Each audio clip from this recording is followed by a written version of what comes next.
about yourself. Give us an idea of who you are in 4 to 6 minutes. And he's very courageous, having not signed up yet, remember? But, so thank you, look forward to that.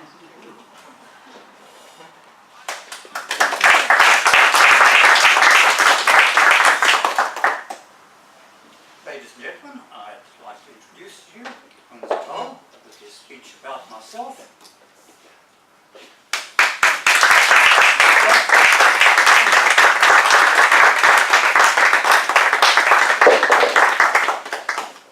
Hi, good morning everyone. My name is Hamza.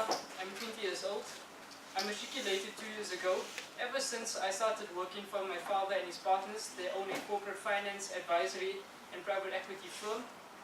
From that day onwards, I started working as the market research person. I research about JSE listed companies as well as private companies.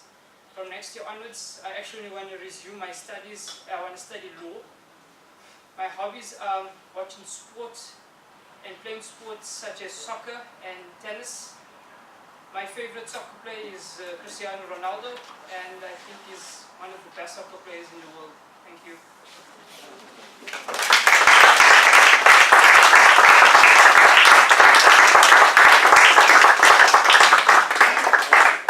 We should actually say. Yes.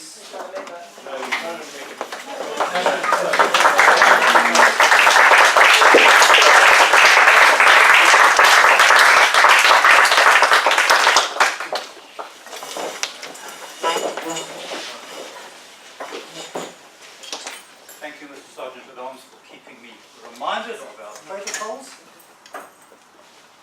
When somebody does their icebreaker, we stand to acknowledge the courage that it has taken them to stand up for the first time, possibly, and speak in front of a group and introduce themselves. So thank you for that. Thank you. Pleasure. All our prepared speakers today are speaking from the Pathways program, which is the new program in Toastmasters, introduced not quite a year ago in South Africa. Tanya Langbein is speaking from the pathway called Presentation Mastery.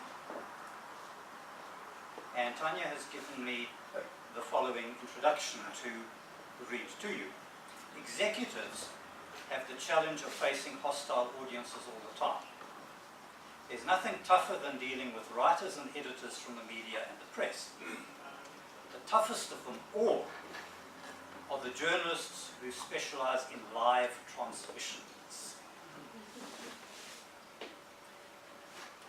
Tanya's speech is at Pathways Level 1, and it will be evaluated by Tambu Goma. Tambu, would you like to tell us the objectives of the speech? Thank you, Mr. Toastmaster. The purpose statement for Tanya's speech is as follows. The purpose of this project is for the member to present a speech on any topic, receive feedback, and then apply that feedback to a second speech. It could be the same speech or it could be a different speech. The purpose of this speech is for the member to present a speech and receive feedback from the evaluator. Thank you, Mr. Toastmaster.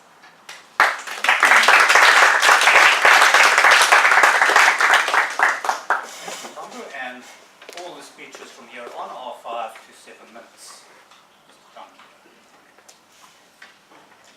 Ladies and gentlemen, I'd like to introduce to you Tanya Langbein with the speech 3, 2, 1, cut. 3, 2, 1, cut. Tanya Langbein.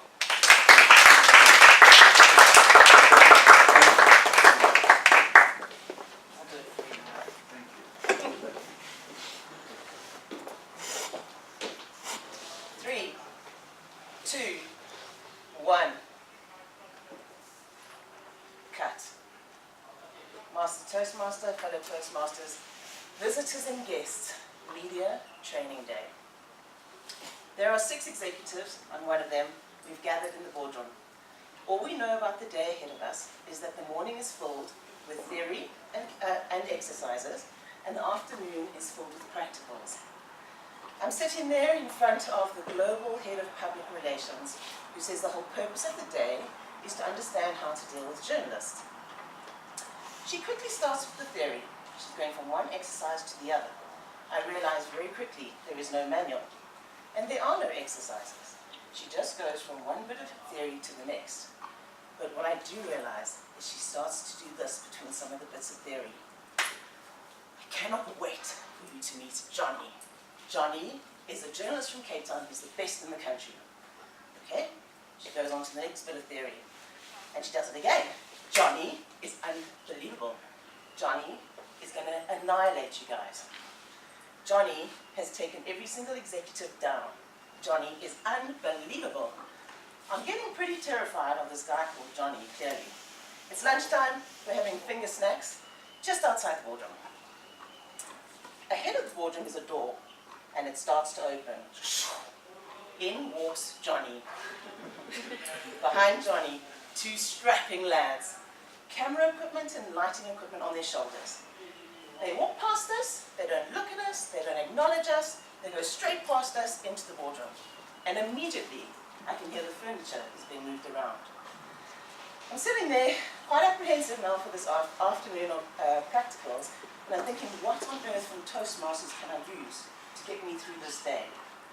One of the things they say in Toastmasters is you should preview the area from which you're going to be doing public speaking. So I'm thinking, okay, let me have a look. I go to the boardroom door, which is closed, and I nudge it open just a little bit. I peer in, and I can see in the far corner, there is a little chair. In front of the little chair is a big chair. And behind the big chair are lights and camera equipment shining down on the poor little chair. So clearly, I'm going to be sitting in the little chair. Johnny's disappeared. I don't know where he's gone or how he disappeared. But there's big guys there. So I walk over and I'm thinking, okay, let me see if I can sit in this chair. I speak sweetly to the chaps and I say, do you mind if I have a seat? See what it feels like. I sit down. Wow, those lights. They are bright, they are hot, they are intense, they are uncomfortable. And straight away I'm starting to perspire. It's unbelievable. I look at the guy and I say, this lighting is unbelievable. Is there any other way the lighting can be done? He says, yeah, sure. What we do, we sometimes flip the lights onto the ceiling and it bounces back down. So I said, well, let's give that a go. Absolute relief, instant relief, but it's still uncomfortable. I'm telling you, it is very uncomfortable. But it's much better than the lights beaming down at you. So I'm going, okay, well, that's as much previewing as I can do. I step back out, I go back and have some finger snacks with the other executives. The door opens again. Little Johnny's coming back. He strides past us and he says, come, let's go. We follow Johnny back into the room. He walks past the lights to his big chair, and as he passes the lights, he flips them back down. I tried. We all sit, exercises, practicals are starting. And Johnny says, Tanya, come, your turn. I'm sitting there, in the little chair, looking at Johnny, and I hear, 3. My heart starts racing. 2, the adrenaline is pumping. 1, the room disappears on me, and all I can see is Johnny. He looks at me, he says, hello Tanya, please will you introduce your name and what you do for the organization? I start talking. This is very much like what they call an elevator pitch. I've done these before, I'm comfortable, we should do it in about a minute. I finish off, I look at him, he says, thank you Tanya. I say, thank you Johnny. And I jump out the chair and I'm on my way, and he taps me on the shoulder. Get back in that chair. You do not leave that chair until you hear the word cut. When the camera stops rolling. I sit back down. I have been in full fight and flight mode with adrenaline pumping through me for 60 seconds, and all I want to do is run. But I sit there. Cut! It's unbelievable. It's almost instant relief. And I don't run from the chair as much as I'll walk calmly away from the little white chair back to my seat. The afternoon continues. It's the second set of practicals. Tanya, come, it's your turn, Johnny barks. I sit down in the little white chair. He says, this time, 10 to 12 minutes of intense, aggressive interviewing. Imagine that this is a live interview. 3, 2, 1. Room spinning, heart's racing, adrenaline's pumping. I cannot believe it again. I'm just seeing Johnny and my heart is racing and the adrenaline is going mad. Fight or flight is everywhere. He starts asking questions. He goes from one question to the other. He even circles back and re-asks one of the initial questions using different words, but he goes at you the whole time. I'm thinking, Toastmasters, what from Toastmasters can I use now? Each question, pretty much, feels like an impromptu. One of the techniques we are suggested to use in handling impromptus is called past, present, future. Every time you ask a question, I try and apply the technique. I answer thinking about the past, the present, and optimistically about the future. And it seems to be working. Johnny keeps circulating around me. And I keep returning every single question with this technique. I'm feeling quite good. Suddenly, I feel as though Johnny is starting to wrap up. He looks at me and he says, "Thank you, Tanya." I look at him, I say, "Thank you, Johnny." And I freeze. Cut! I made it! I did it! I'm incredibly proud of myself. So who would have known on that day that 3, 2, 1 would cause such fear in me? And who would have known on that day I would find such relief from the word cut? Pass the toast.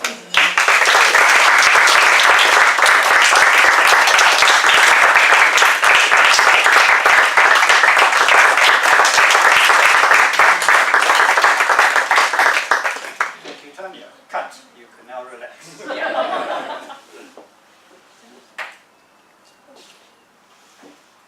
Ladies and gentlemen, our next speaker is Harold Robinson. He's also speaking from Pathways. And Judith Taylor will be doing the evaluation for Harold. Judith, would you like to tell us the objectives? Yes. Well, in Pathways, it's a purpose rather than an objective. The purpose of this project is for the member to learn or review basic research methods and present a well-organised, well-researched speech on any topic. Mr. Toastmaster. Thank you, Judith.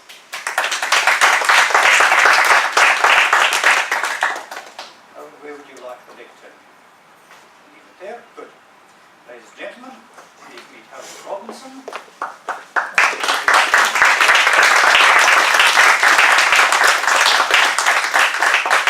The speech entitled, "Can I Give You Some Feedback?" Can I give you some feedback? Harold Robinson.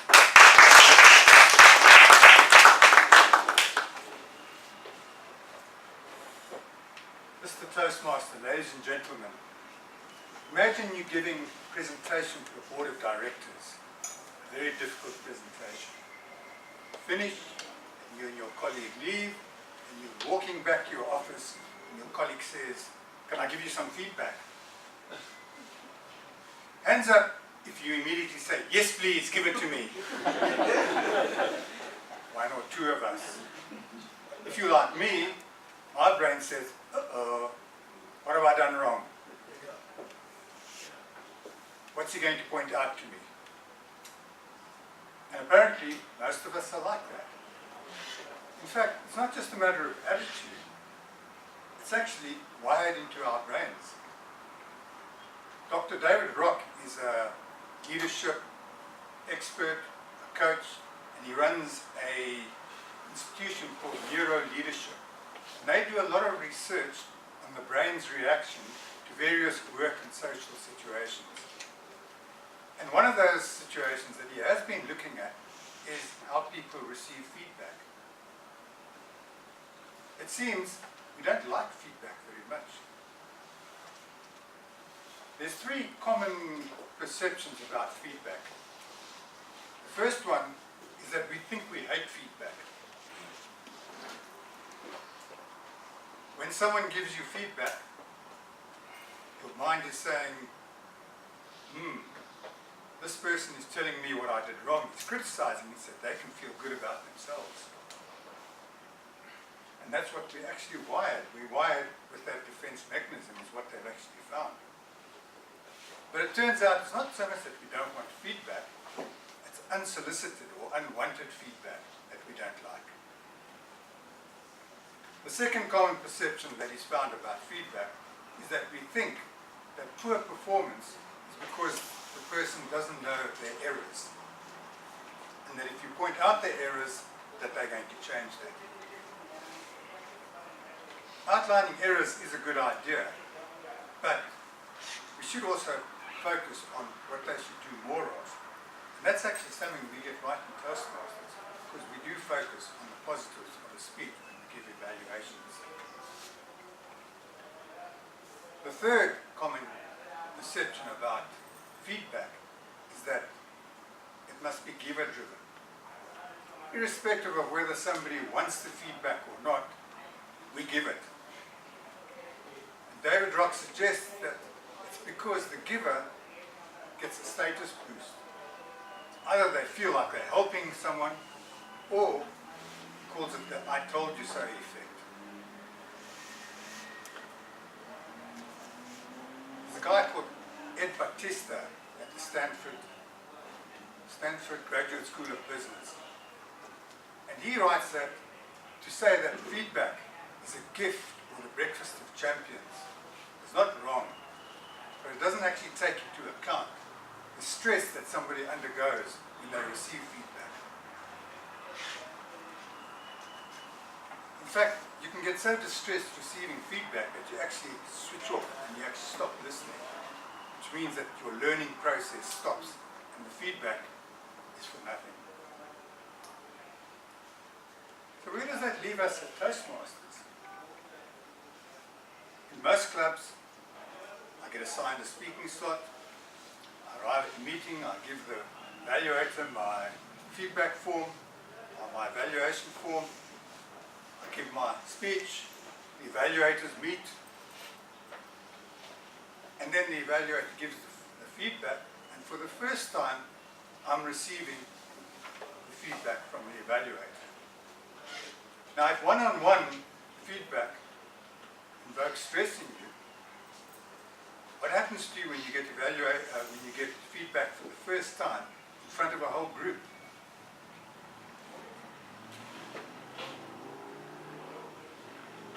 David Rock suggests that the best feedback is feedback that's been asked for.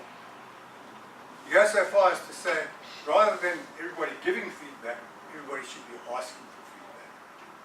Because when you ask for it, your defense, that's fear, comes right down, that anxiety comes right down.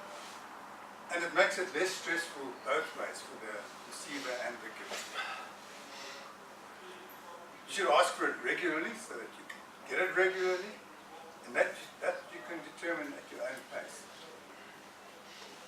You can reduce bias by asking a whole lot of different people, and by asking the right questions, you can get feedback to suit your needs.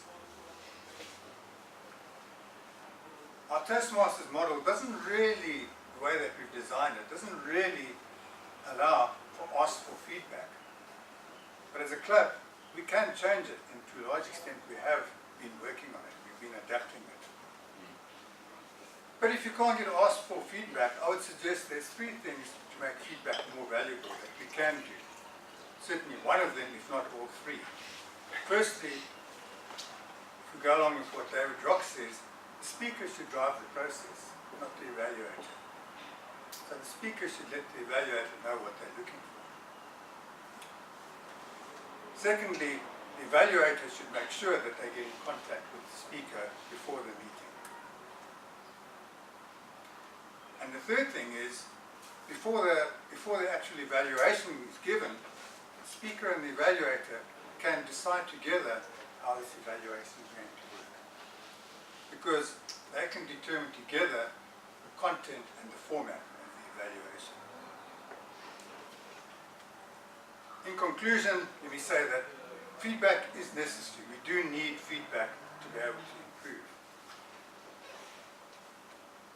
What David Rock has found is that actually we're wired not to enjoy feedback, not to like it.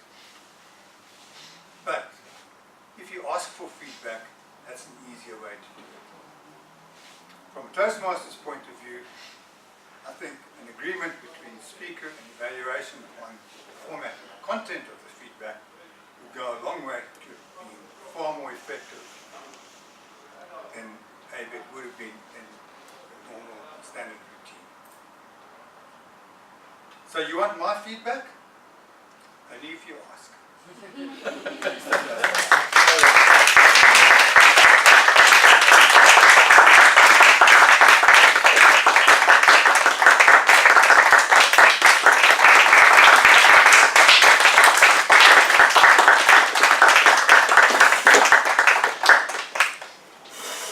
And to Harold, a very appropriate speech for the evaluations chair for today. You will have noticed that in terms of speakers and evaluations, we have a bit of a mutual admiration society in that the speakers and the evaluators are the same people. It will be interesting to see when they get together over the break how they handle that, and perhaps Harold will start by saying, ask for feedback.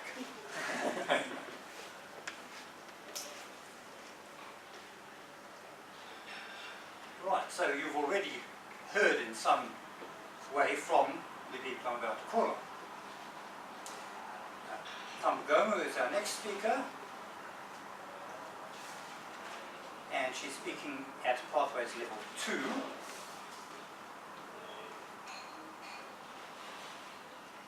Her speech is going to be evaluated by Tanya Longbine. Tanya, if you'd like to give us not the objectives, but the purpose of the speech, please. So this project is understanding your leadership style. The purpose of the project is for the member to identify his or her primary leadership style or roles, and the purpose of the speech is for the member to share some aspects of his or her primary leadership style and discuss leadership styles in general.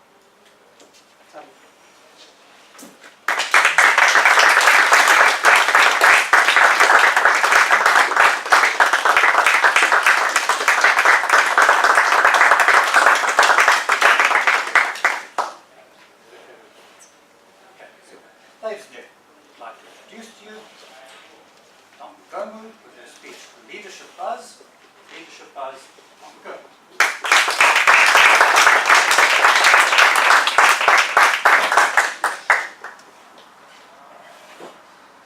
The Internet of Things, chatbots, customer centricity, leadership.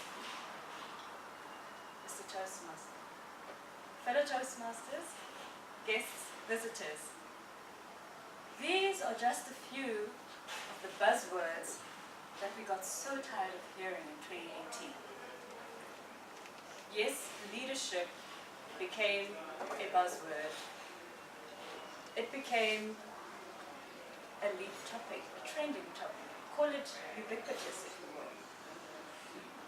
And I fear, in the process, becoming misrepresented. You would think that because it's mentioned so much, almost in daily conversation, that it's well understood. But evidence on the ground points to the fact that it may still be a slippery slope for many of us. Dr. John C. Maxwell, leadership expert, wrote in a book called The 21 Irrefutable Laws of Leadership that everything rises and falls on leadership. If it is true that everything rises and falls on leadership, then perhaps this is a skill that we should be seeking to refine in ourselves. Perhaps even committing the same level of energy to it as we do to yoga pants and online activism and social media engagement.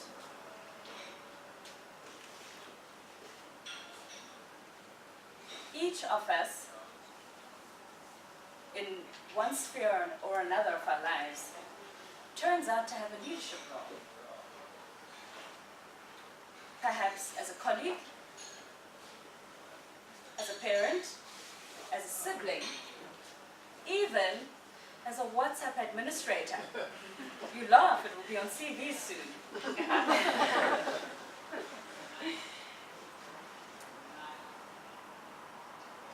And what makes leadership so important for us as individuals is the fact that our level of leadership and our ability to lead those around us will either compound or shrink your personal effectiveness in life. When you put it that way, it becomes almost imperative for us to understand fully the different types of leadership styles there are and how best we can make use of them in our relationships around us. I've come to appreciate that we tend to tap into different leadership styles depending on the situation that we find ourselves in. That means we're not limited to a single leadership style, which is what most people tend to think. Let me bring that to life for you, perhaps with a personal example from my learnings. I have just recently inherited a phantom research team following a company restructure. I had to piece this team together from different departments and from outside of the business. What this means is it's a fresh team with a blank slate. It means that the vision needs to be birthed and sold. It means values and strategy need to be established. I had to lean heavily on two of my top leadership styles personally in order to survive that era. And those two being, one, the coaching leader, and two, the authoritative leader. Now, when I discovered those were my two top leadership styles, in my mind I thought, but those two completely contradict each other. Only to find that as I proceeded, they actually complemented each other in the way they worked. Let me give you an example.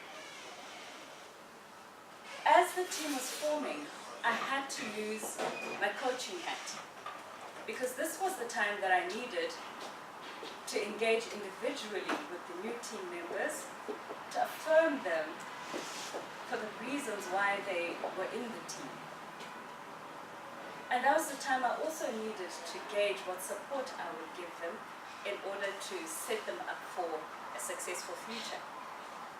It was also the coaching leader hat that identified, not quickly enough, that teamwork is not just a matter of chucking people together and assuming they'll work things out. It was up to me as the leader to facilitate the process. So how I went about it at that point in time was first, within the group, highlight the different strengths that we had in the team to encourage appreciation of each other. Secondly, was to take the team through personality assessments to enable them to understand how their behavioral patterns affect and maybe fit in with the temperaments of the rest of the team. And thirdly, each team task had to be supported by specific objectives and an outcome that was expected. What then happened, what followed, is that I found the team members felt valued enough to contribute. But while they were contributing, they began to adjust their approach slightly to suit their fellow team members. And in that adjustment came tolerance. And within that, they started automatically prioritizing contributions that led them closer to their common goal. But in order for those tiny adjustments to take place, I had to put on my authoritative hat. And those were the points of adjustment where I needed to give a little bit more guidance in terms of long-term directives and goals and set standards for the team. Call it course correction, if you will. Post-course correction, the coach would come back in. The results, a team that is enthusiastic about the mission they're on, a team that is starting to appreciate diversity, and a team that works and moves as a pack. If I had to give you some buzzwords to describe this team, I'd say I'm joking. I would say influences, empowered, sustainable leadership. It gives me a buzz. Mr. President.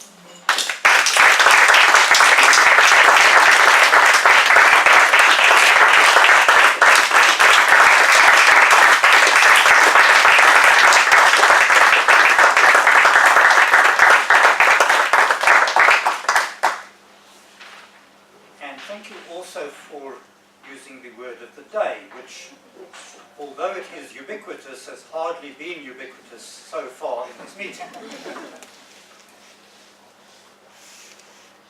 Our next and last prepared speaker is Judith Taylor. Judith is speaking at Pathways Level 3, Storytelling, and to evaluate Judith's speech we will have Harold Robinson. Harold, would you like to give us the spiel on Judith's? Certainly, Mr. Toastmaster, I'll give you the spiel on Judith's speech. The purpose of the project is for the member to practice using a story within a speech, or giving a speech that is a story. It's all about the storytelling.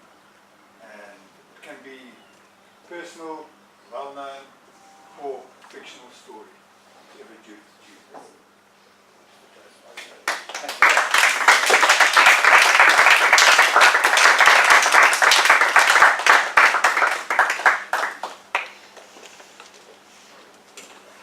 Do you want the... Yes, I do. Thank you.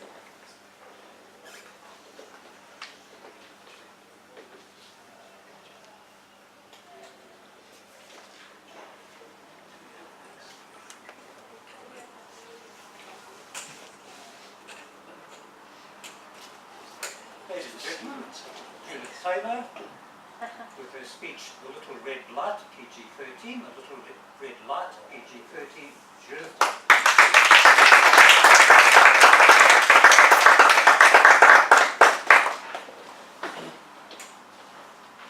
Mr. Toastmaster, guests, fellow Toastmasters and visitors. A long time ago, in a country far, far away, there were a heap of students phased out in the common area of the double kitchens of the sixth floor flat in our multi-sectional tower of residence. We lived in the one furthest away from the main university buildings at Essex University, and we were looking over the Dragon Hill and mulling about war, because it was the time of the Vietnam War. We were worried about what was going on, and then suddenly somebody popped up and said, well, what about lasers? How dangerous are they? And Mike and John popped up and said, do you know we've got a laser here? We said no. Our next question was, can we see it? Yes, of course you can, we're operating it. So we organised to meet them in the foyer the next evening, and we went across to the physics department, and we went down one floor, along the corridor, into a door on the right, which was where the laser was. It was huge. It was 6 foot tall and 6 foot tall and 10 meters long. A long worm of operation. And we said, can you knock down the task of residents? They said, well, we'd have to focus it very strongly and we might get into a bit of trouble if we do that. However, they focused it at the sky, and it was dark red light, rather like that tomato sauce. And then they said, well, we'll show you something else. And they refocused, and they gave us instead a little red dot, much paler. And Mike and John put their hands in front of it and said, look, it's completely safe. So we gave it a try as well. 3 naive young women willing to take a risk. And we did, and it didn't hurt. So we said, what are you looking at in your research on this? They said all sorts of uses of what we can use lasers for. Well, you might know, there are laser shows, and you can get laser beams in all sorts of lights. And it makes for a really fantastic impression. HP saw the future in lasers. So we now have laser printers, which most people use, and they've come a long way. Completely turned everything upside down. From where Liz, Judy and myself started, in that casual conversation, lasers have become ubiquitous, but they haven't become weapons. We are weapon-free with laser technology. Instead, we see it used in surgery. We see it used in presentations. So instead of being a little fierce red light, it's become a little green light. Saying, I'm completely safe. It's a real turnaround. We couldn't have imagined then, when we were doing all sorts of weird things. Liz went on to be a highly skilled mathematician. Judy sadly had a nervous breakdown. She was studying sociology, and quite a lot of what sociologists did. It was tough at university. And thank goodness, using tape-to-tape recorders to go slowly through learning Russian over and over again took me to Russia and back, to my surprise, and also got me eventually into computers and then into my little laser plan. Mr. Toast.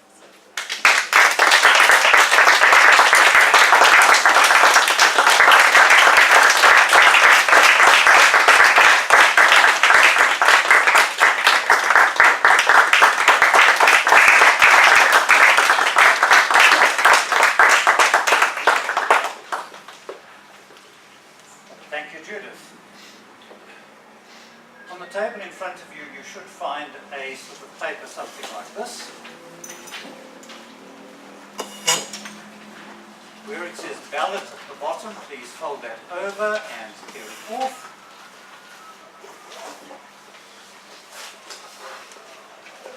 I won't ask for the ballots to be collected now, but you might start filling it in for the best speaker at this point. While you have them fresh in your mind, you might want to wait until we have the evaluations of the speakers to add your own evaluation to that of the evaluators, or you might like to make your decision now.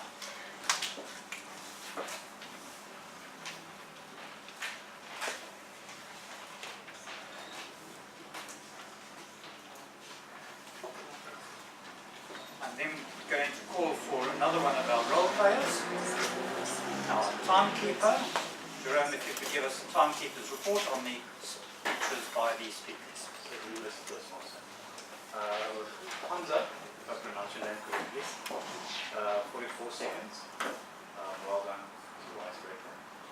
Tanya, 7 minutes, 5 seconds. Harold, 7 minutes 11 seconds. Humble, 8 minutes 1 second. Judith, 5 minutes 30 seconds.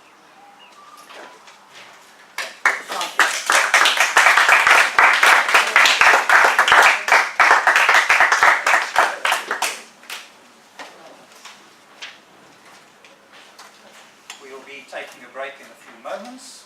Before we do that, I'd like to hand the floor to our table topics master, Mandy Murray, to tell us about table topics.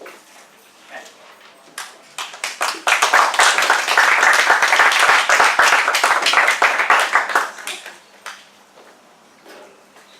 After the break, I will be doing the table topic session, which is our impromptu speaking. I have chosen New Year's resolution as we are starting our new year, and this is quite easy for all of us as a topic to think of, because I think maybe we've already thought of some New Year's resolution or changes we'd like to make. As I mentioned earlier, impromptu speaking is ubiquitous, as we do it in our everyday lives without us even realizing it. I would like some volunteers during the break.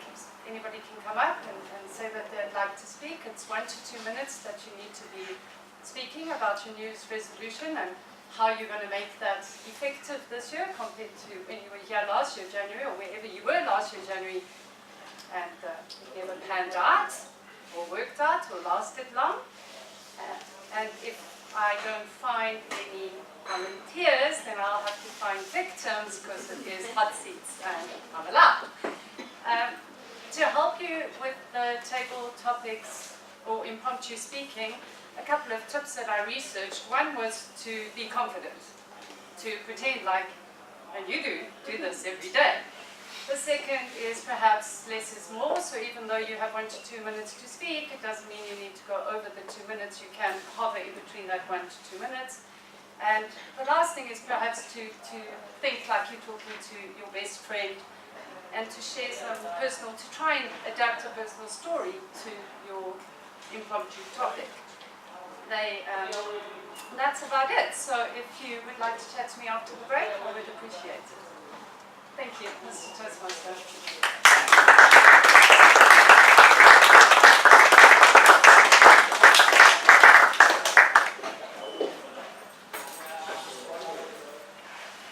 Right, I need some guidance from our Sergeant at Arms at this point, please. According to the schedule, we should be taking break at 10:20. It's actually 10:36 now. Should we cut it down to, say, 15 minutes? Would that work for the evaluation panel? Yeah. You can, of course, go into table topics if you want to for your evaluations. In which case, we'll take a break until 10:50, starting now.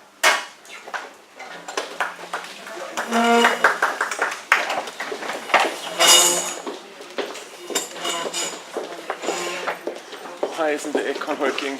It's hectic, eh? Hey? What a story, eh? I start, the introduction goes 3, 2, 1, ...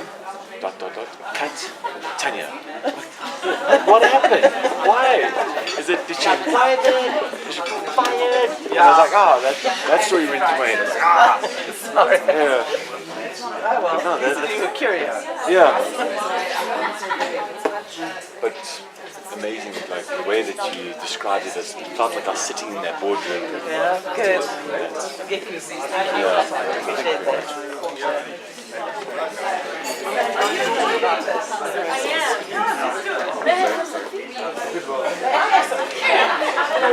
Let's do feedback.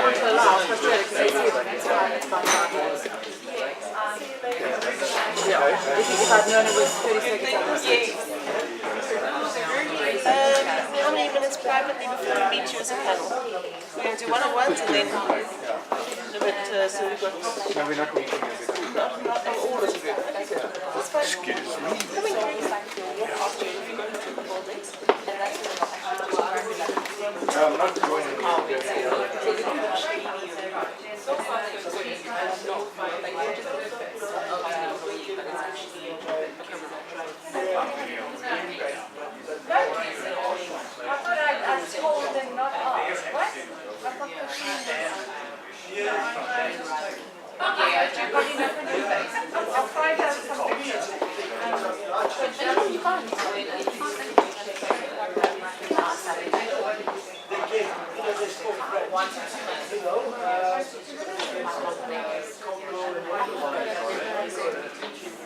That's it.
And it's something you can think about now. I mean, it's so nice. Normally I'm like a witch.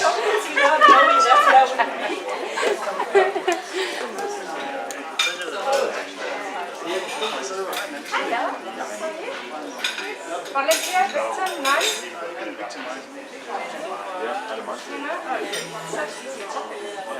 How do I spell your name?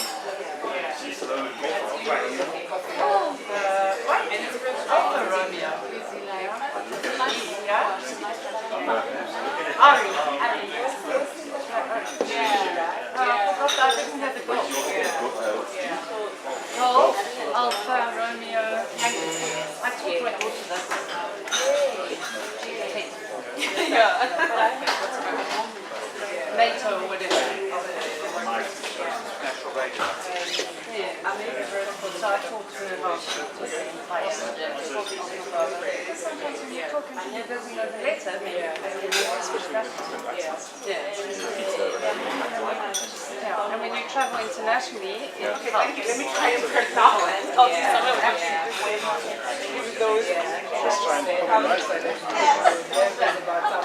you're not going to be able to say, are you? I've got 7.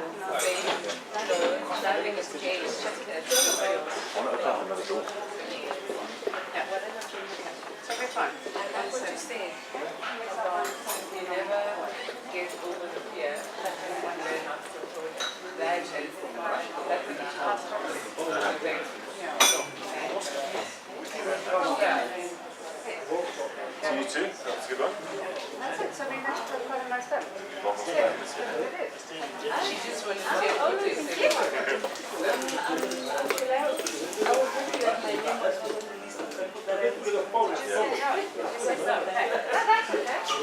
It's still my second time with the break. So third time, that's the best.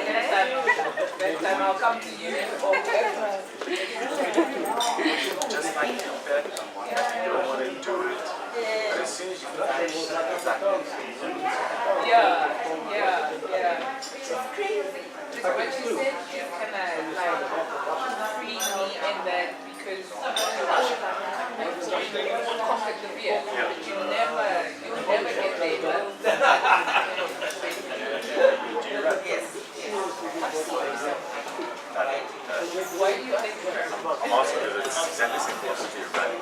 Running is like you're lying in bed and you're like, you need to go run. Yeah. You need to exercise, get out. Yeah, And then all of a sudden it's like, just put on the running shoes. And then you're there. And Then you'll be on the road, you want to run your kilometers. And the first 2 kilometers. Just have to hold it in my head for You're 2 k's away from home. Yeah, and then that kilometers, I love it. I enjoy it. And then there is. Oh, well, yes. Yeah, you see it, you know, welcome back. Except that That's right. No, training is coming so fast. No, I enjoy running too. Yeah. Especially if you got a good scenery, like a good route to run. I really picture it like I'm lying in bed, I'm like, Yeah. I don't mind seeing that now. Yeah. And like shoes on, go. Yeah, yeah. I like going to race like on weekends because I like the vibe and the vibe. And I like I stopped doing those because now I do like half marathon. So 5K, I do it with my podcast life. Yeah, That's cool for her. She's getting out, exercising. And I like the environment. But I've seen you think maybe I've seen you in the video. No.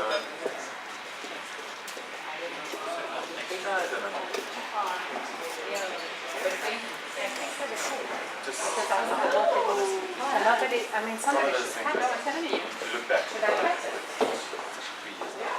Because I mean, And just And flies how by. will you Generally, I'm good with one-on-one speeches. I still kind of, I finish my thesis, but it's always just one of those things. You think, oh, once I finish my thesis, I'll do this. So you do yeah, and you not stand in front of yourself like a mirror. Do a speech to yourself. yeah, It's going to be hard. yeah. So you must do the work. So I think I'm a lot better Yeah, than what I was. yeah. So you kind of, it's like anything, you know, when you read a book, super dense knowledge in that book. And it's like, once you finish reading it, you're like, you can have all that knowledge. Yeah. Some of it, Take what's applicable. yeah. So you change the knowledge. Yeah, yeah.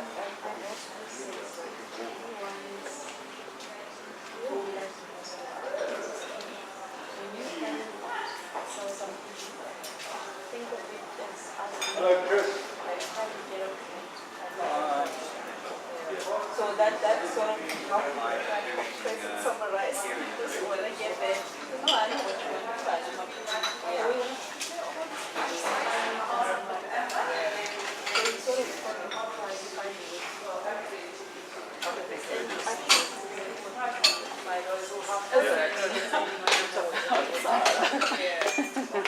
You're standing for 5 minutes, eh? Yeah.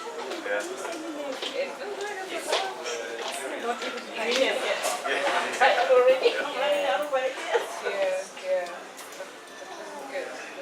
Yeah, collecting thoughts is one of the reasons why I actually came. It's like quite a few thoughts. I wanted to like condense them, like put a great idea out to it. So that Yeah, and also people's attention span is quite limited. Yeah. So sometimes you're going on and you can feel like you're not enough.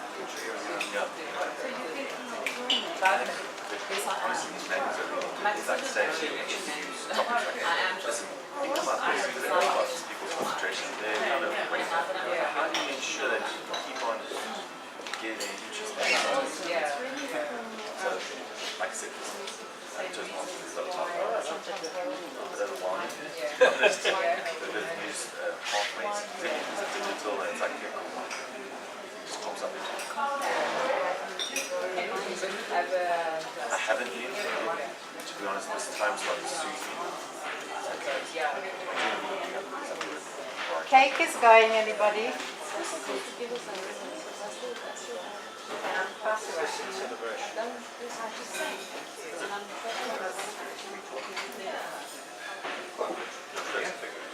which would be by some people. I know you get a ribbon for icebreakers.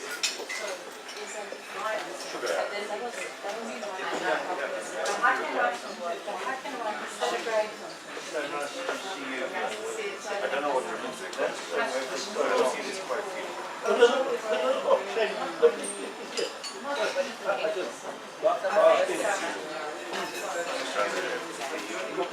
Yeah, but YouTube, you know. Yeah, actually, that's one of the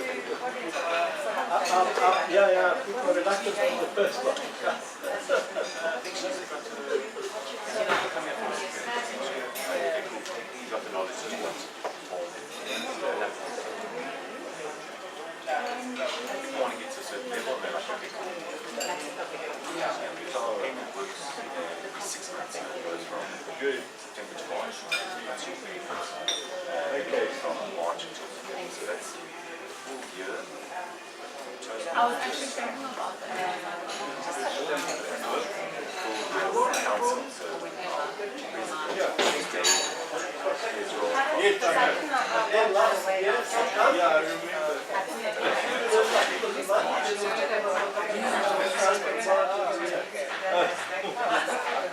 I can't recall this, but anyway. That was very busy.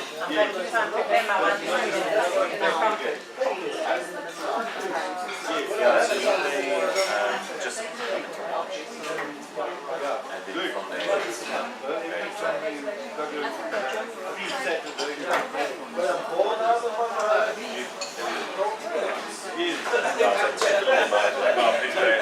just paid an amount. Why must I pay? Yeah,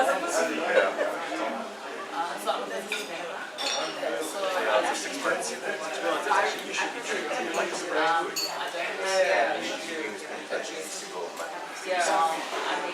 That's where you get your biggest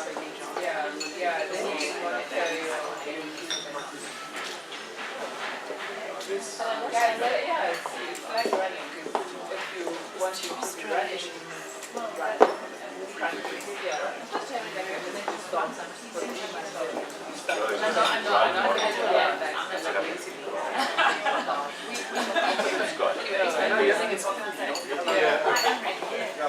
So Christina was our previous vice president, and I think she did this last year. The meeting is called to order again. You've got some tough guys here. Yeah, I know.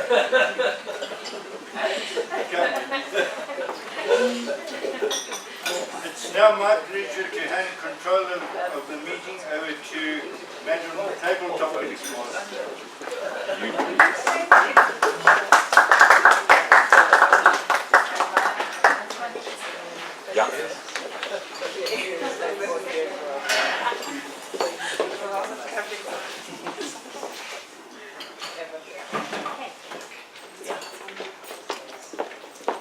Right, good morning. Hey. We are ready to start our impromptu speaking session. I'm not sure if our judges and speakers will be joining us, but let's continue. The topic for today was New Year's resolutions and how to do those better than we did last year. So our first speaker, I just want to mention I didn't have to find the victims. I had all volunteers. So our first speaker is Naya. Naya will be doing her New Year's resolution for 1 to 2 minutes.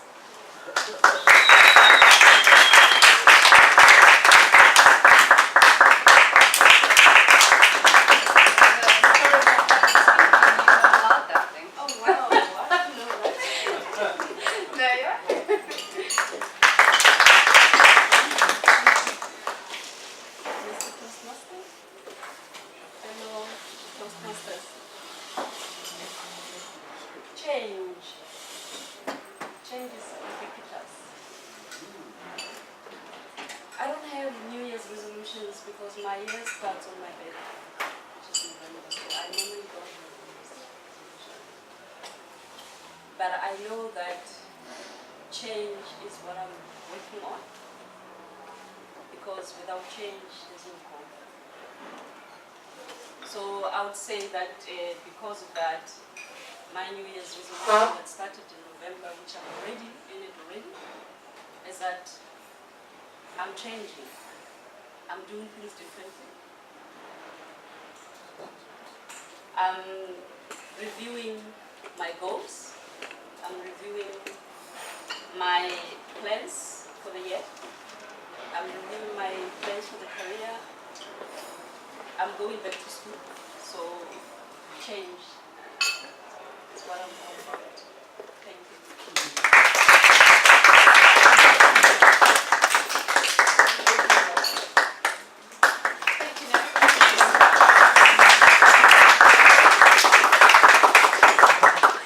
Part of our New Year's resolutions is definitely change, because that's what we need in order to survive that New Year's resolution.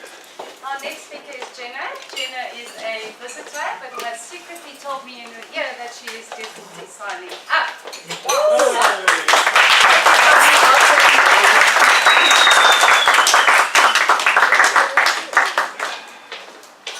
my gosh, it's so different. Okay, Madam Toastmaster, Topics Master, ladies and gentlemen, special guests like myself. Okay, so my New Year's resolutions for this year. So what I decided to do is that this year I decided to jot down 3 things that I plan on doing. So out of the 3 things, it's definitely me stepping out of my comfort zone and trying out new things. So one of the things was Toastmasters, and I've made it. I'm going to try baking and cooking because I hate the kitchen. And the third thing is to travel and to explore. Yeah, so basically I want to do things that are going to expand me and that are going to grow me as a person, because I've got so many ideas in my head, but I find that I never actually go ahead and execute them. Like for example, recently I decided to just clean up my closet. So as I'm busy cleaning up my closet, I was like, okay, well let me just find a charity that I can give all these clothes to. And then I was like, no, where's the fun in that? So I decided last week Sunday actually that I'm actually going to drive around Joburg and stop on the side of the road and actually look at the street people's sizes and give them clothes. So I did that, and then I still had a boot full of clothes. So then I went online and I found a charity home that takes care of females that are human trafficking survivors in South Africa. So now what I'm doing is that I'm planning a charity day that's going to take place on the beginning of February. So I'm actually going to go there and have like a whole day, spend the day with the ladies. You guys are also welcome to join, please, if you are more than welcome. Spend the day with the ladies, and then, so I'm trying to do more and give more to society, give more to the world. Want to travel as well. I love traveling, absolutely love traveling and meeting new people and interacting and stuff, because my job, so I'm a business developer, so I literally talk the whole day. I'm always speaking, but like I was telling Mandy earlier, that sometimes you think you speak well and you deliver the message across, but then how the other person receives it is not necessarily how you hear it in your head. So those are a few things that I want to work on this year. And yeah, that's pretty much it.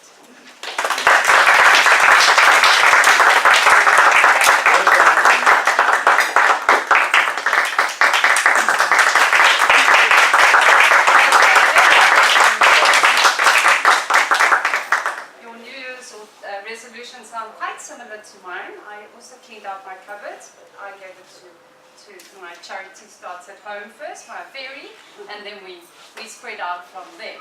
Jerome, is that thing working? I didn't see it go on. It's okay, just checking.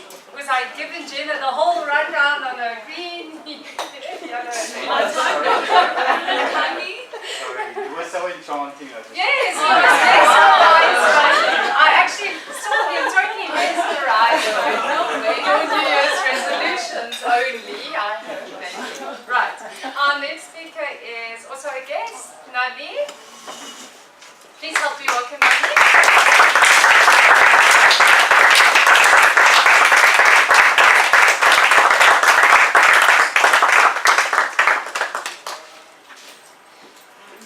Good morning, presidents, members, and fellow visitors. New Year's resolutions. Oh gosh. So, according to Wikipedia, New Year's resolutions are a tradition, most common in the Western Hemisphere, but it allows individuals to actually set goals that they want to actually accomplish, whether to actually change themselves or just to improve their lives. So, I consider myself somewhat of a gym bunny. I love going to gym, even though my body doesn't show it. So, I am actually 6 months postpartum. So hence the body doesn't show it right now. And actually, according to my Vitality app, it actually states that I went to gym 154 times out of the mandatory 36 times last year. So I figured I was doing something right.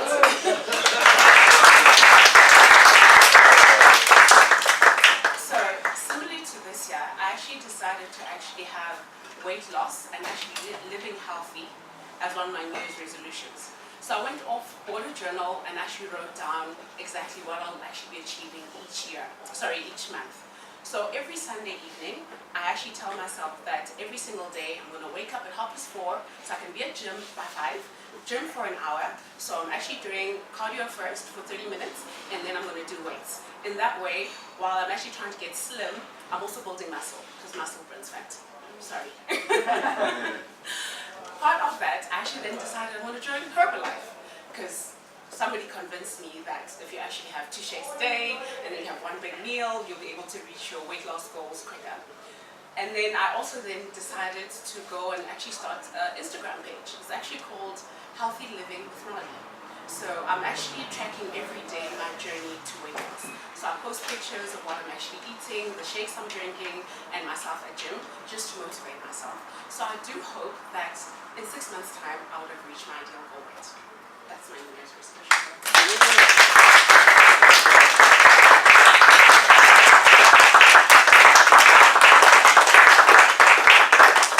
Thank you, Melanie, and well done.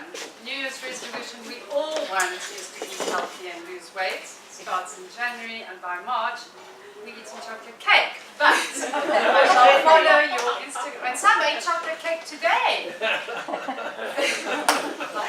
I shall follow your Instagram because it sounds very interesting and obviously help and motivate you. Our next speaker is Jerome. So Harold will be taking over the timekeeper role for Jerome. Please help me to welcome Jerome.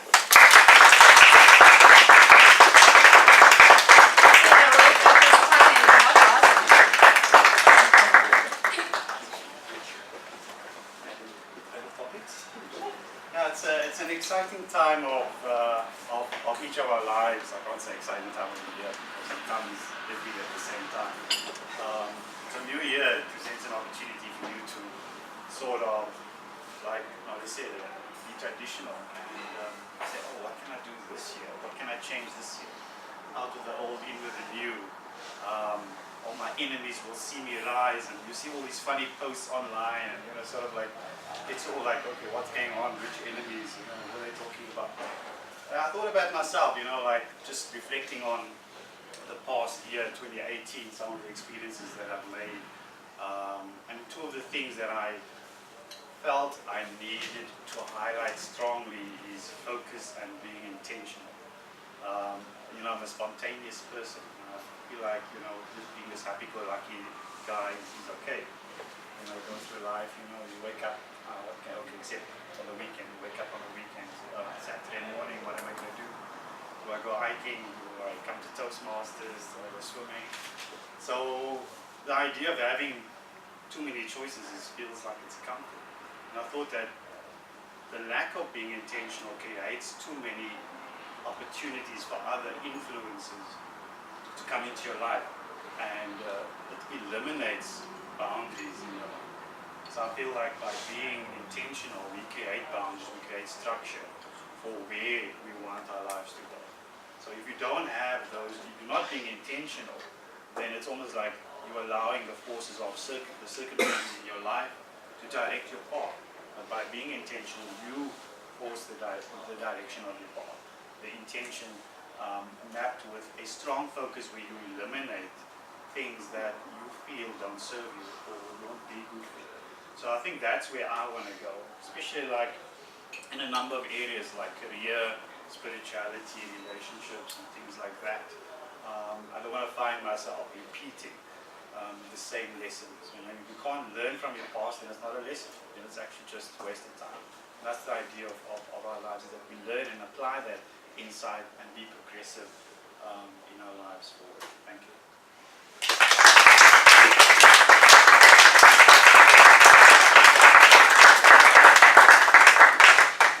Thank you, Jerome. I definitely agree with you. More focused, spontaneity.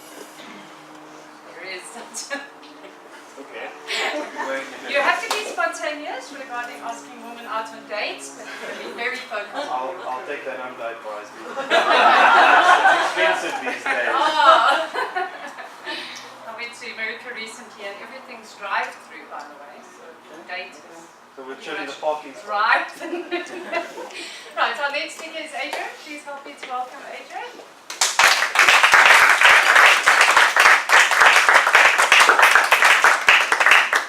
Thank you. Mistress Tabletop. Mistress. Mistress today, to all the married men in the room.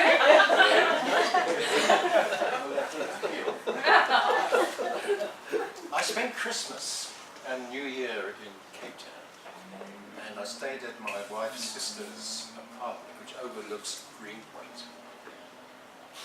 And at midnight, on the 31st of December, these beautiful violets. That's beautiful. I will now make my New Year's resolutions, because this coming year is a very special year for me. There's lots of sort of celebrations coming up. Big one for me is the 20th of January. I will be 75 years old, 3/4 of a century. And then I think it's April the 17th this year, we will be celebrating our 100th meeting here. Anyway, at my age, when you make New Year's resolutions, they're usually the same ones that you had the year before, but you don't remember them. And of course, I want to get up at 5 o'clock in the morning. No, 5:30, no, I'm still early there. And in the retirement village where I am, there's a group of us who've been, last year when we had our new resolutions, we started to do a little bit of early morning speed walk. So on Monday, I'm going to get up at 5:30, and by 6 o'clock with my mates, we're going to walk 45 minutes, top speed. So the other thing is, and I've already broken my first year's resolution in terms of diet, and Susan offered me a chocolate cake. So that's what's important to me as well. You know, I retired when I was 70, but did a little bit of sort of consulting work there. But I've just recently been offered a contract with Hatch and Engineering Contracting Company. And there's so many things I want to do. Now, one of the things is how do you do all these things? Earning money. And that's one of the things I want to be able to do. I like to see the red lights on, and I'm only just warming up. So I want to basically do things intentionally, do things with enthusiasm, and thank you for listening to me.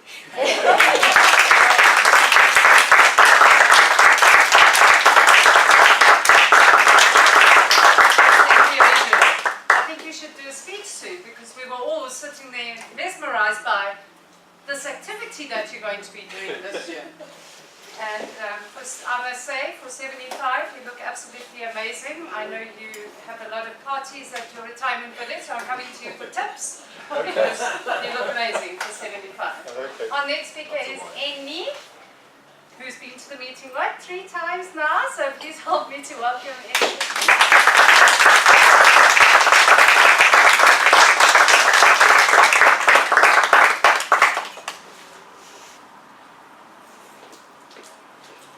Hi everyone. Small talk is not my thing. Yes, at home I talk, I laugh, I have fun. But in front of the group, I feel very anxious. So my biggest resolution for this year is to improve my communication skills. I want to be a better evangelist. I've been at home, stay-at-home mom for 7 years.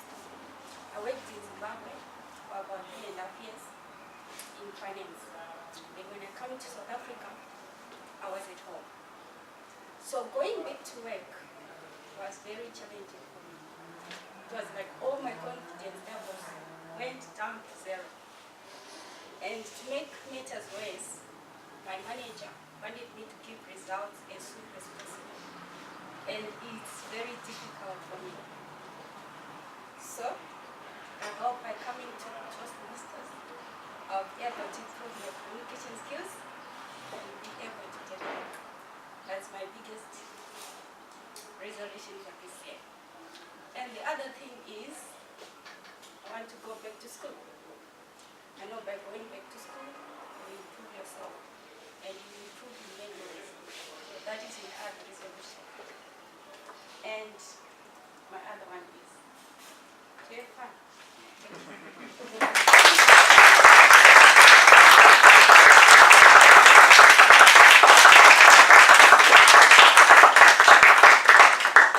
Thank you, Emmy. If you haven't joined, now's the time because we are very committed to making one of your New Year's resolutions come true.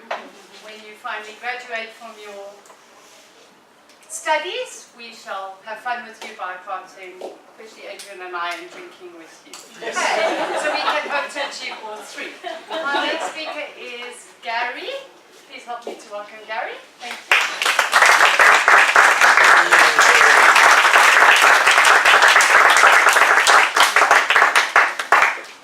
Thank you, Madam Table Topics Mistress. It is ubiquitous to flip the calendar each New Year. And for years, New Year's resolutions for me was just another new calendar month. And I didn't really put much thought into it until I read a book by Robert Schumer, the monk who sold his Ferrari. And he mentioned that you need to have a lighthouse where if you're in the dark or if you're lost, you've got a lighthouse where you want to go. So if you don't set goals in life, you end up just wandering around and not knowing where you're going. So after reading that book, I decided maybe I need to set a lighthouse for myself, which is a goal.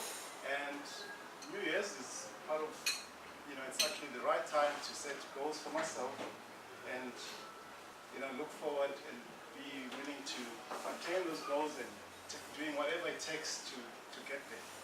And without New Year's resolutions, I think I would not really be progressing in life. I'll probably be in the same space and just being static. And so I look forward to every new year so that there's new goals, and after the new year I look back and see if I really attained what I needed to attain. If need be, I carry forward those goals so that at least I can achieve something in life. Thank you, Madam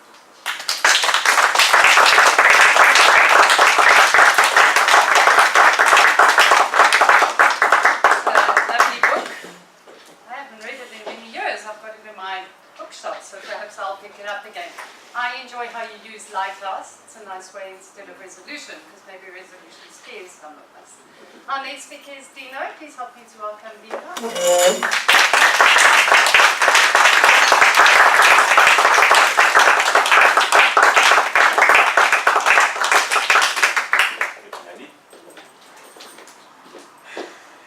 So who had more than one New Year's resolutions last year? More than one.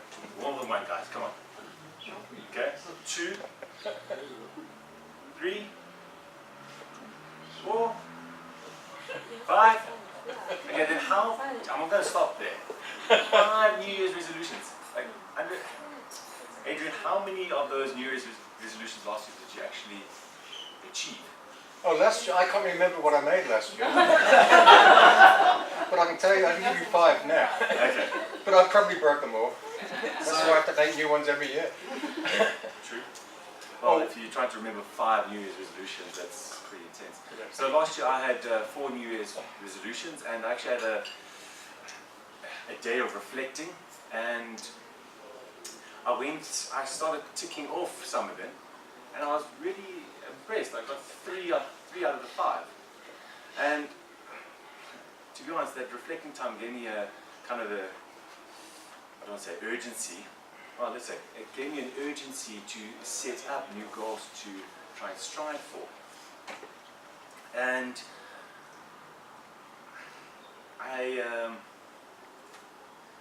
so the goals that I actually want to put forth, to tell all of you, is that one of my biggest struggles is reading. It takes me a very long time to actually read a book. And I've been told that leaders are readers. And if you think about a A book is a person's journey through a specific challenge within their life. And they've been able to condense that challenge into X amount of pages. So if you want to start a specific task, wouldn't you want to gain that knowledge? Why would you want to struggle through that? Why would you want to struggle to get to that end result when someone's already written a book and struggled already? So my challenge for this year, my goal is to actually read one book a month, and because I want to build on my knowledge on leadership and acquiring specific habits within my life. So that's going to be my New Year's resolution for the year, to read 12 books within the year. So that's how it goes.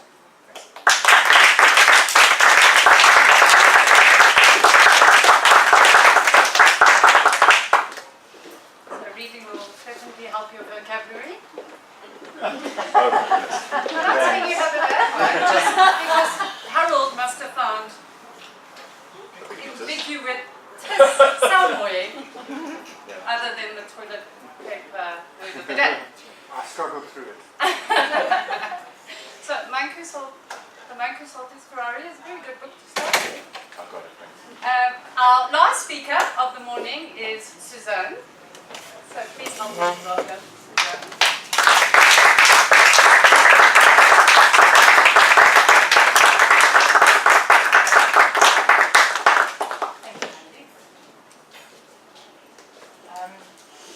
So in 2017, I was very ambitious, and I decided to do something called Life Book. And Life Book consists of 12 categories of life. And the 12 categories are personal, which means intellect, emotions, health and fitness, and spirituality. And then it has to do with relationships, so it would be personal, social, relationship, personal relationship with friends, then it's your intimate relationship or your love relationship, and the relationship with your children if you have. Then there is business, and business consists of career and finances. And then there is life vision, and I can't remember the last one. There were 12. And so I was very ambitious, and I did that. And how it works with all the categories, that you have to look at your belief systems first. So you have to look at your belief system about your, let's say about your relationships, or your belief system about your spirituality, or your belief system about your career. After the belief system, and hopefully you shift the belief system because a lot of them we have inherited, then you have to have a vision of what you want in that category. Then you have to have a very strong purpose of why, so that you can actually reach those goals that Gary was talking about. And so that was 2017, and I've done it, and I was extremely proud of myself. And it did help my life. And then I was supposed to continue in 2018. And it so turned out that I didn't do anything in 2018. So 2019's resolution, the course was going again, so I signed up again, because they said that if I do it again, not me, I mean it's a tribe of people internationally that does it, then I had to pay a lot of dollars to do it, but if I complete it, I will get everything back. And it is kind of an accountability thing. So I've signed up for it, and hopefully I will complete it this year. But my 2019 resolution really is very simple. Besides all of that complicated stuff, all I want is to have joy, delight, and fun. And that's me. Thank you.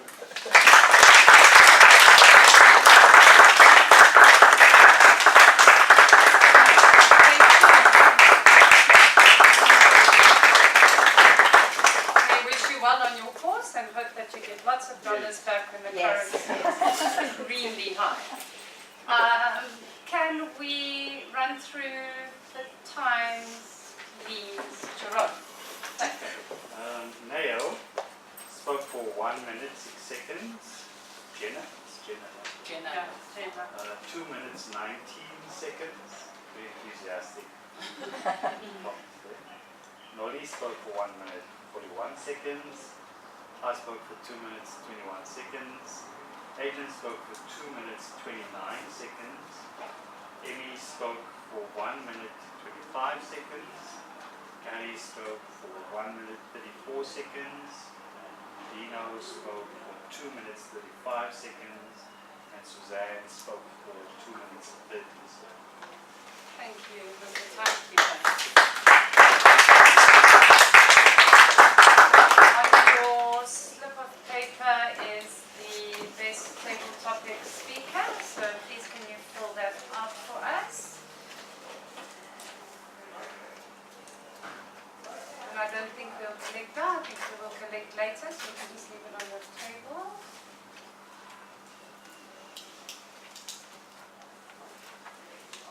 Right, so that completes my session for this morning. I'd like to thank everybody for participating, and I really enjoyed listening to everybody's New Year's resolutions. And I hope that everybody achieves them. And for the people who didn't get to speak, I hope that you've thought about yours, and it's a really good way to look at life and try and improve and expand on yourself. I'd like to now hand over to Harold, who will lead us into the evaluation session. Please help me to welcome Harold.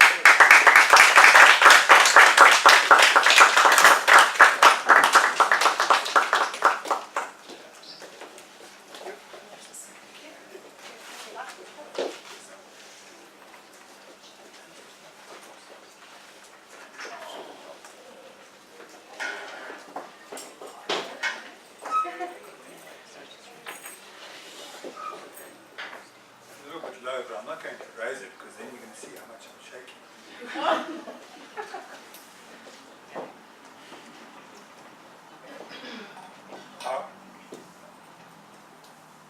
We had 5 speeches this morning and we will have 5 evaluators.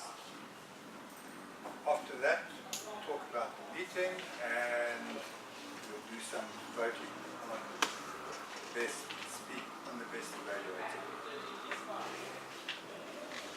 We like to mix things up a bit in the club, being an agile club. So today we didn't have an evaluators meeting as such. Evaluators met one-on-one and discussed the evaluation. Not only that, we partner. So speakers and evaluators evaluate each other, which is something different as well. It's the first time that we've done that. Sometimes we're forced to do it because of the lack of numbers, but I think it's a good idea anyway. Our first speaker, before I do that, Jerome will be doing the time for us. It's 2:30, 3 for the evaluation. Thank you very much. Our first speaker was Hansa, and to do an evaluation on his speech will be Lynn. Please welcome Lynn.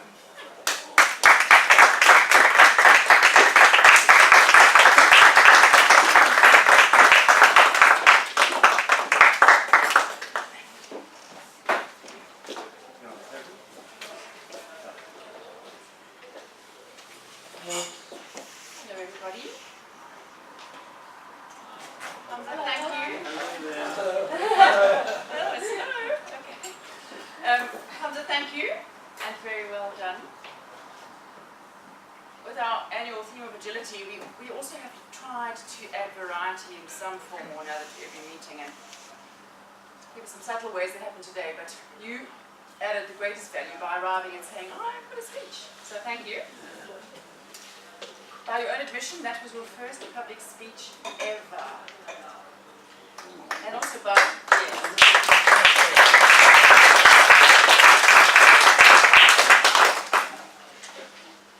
you said to me that you pleasantly surprised yourself by very quickly relaxing into your introductory speech, and I completely concur with that. Finance as a career, football as a hobby. Interestingly, Ronaldo has combined those two together very nicely. I observed a very slightly anxious person. You stood tall and proud, and you looked straight ahead. A lovely sign of confidence. Your hands were by your side. Yes, I think you may have held onto your pants on one side, but you could have fidgeted, you didn't. You could have shuffled, you didn't. You stood proud and tall. You were going to meet with Tambu and sign up, and soon hear from you, your icebreaker. Thank you for an excellent 44 seconds.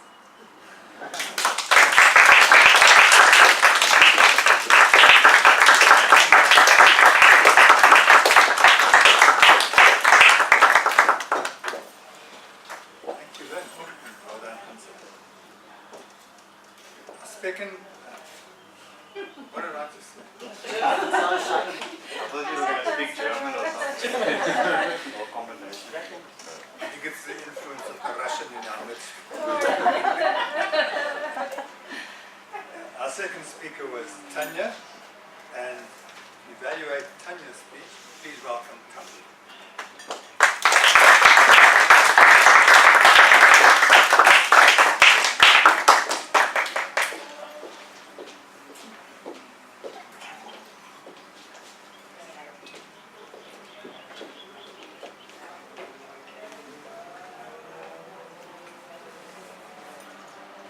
Hello again to everyone, specifically to Tanya. Thank you, Tanya, for captivating, energetic, and mesmerizing speech. I think everyone would agree that we all had our eyes on Tanya. At a certain point, I forgot to take notes because I was so caught up in your story.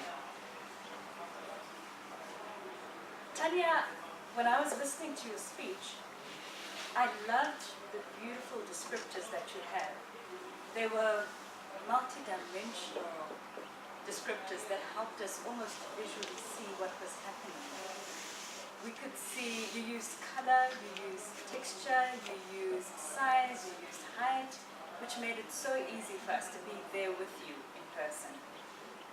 Examples were the two strapping lads. Maybe it's because I was imagining circle strapping lads in my head. And Johnny's track record had me really running and scared for you. I imagined this big man, and it turned out, it was the second thing that I liked, with your highly effective use of hand gestures, that he wasn't that big. I loved the way you used your hands to describe size, and also position. For example, when you were talking about where the lights were, we could actually see the angle that they were at and how they were bearing down on you. I also really enjoyed your use of pauses. They were well used. For example, at the end when you say, I freeze. And then you literally stopped breathing. And I was going, breathe, breathing. And I wasn't breathing. And then you went, cut.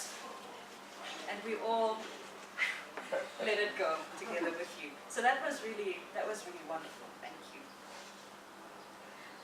I thought the beginning of your speech was very impactful with your 3, 2, 1.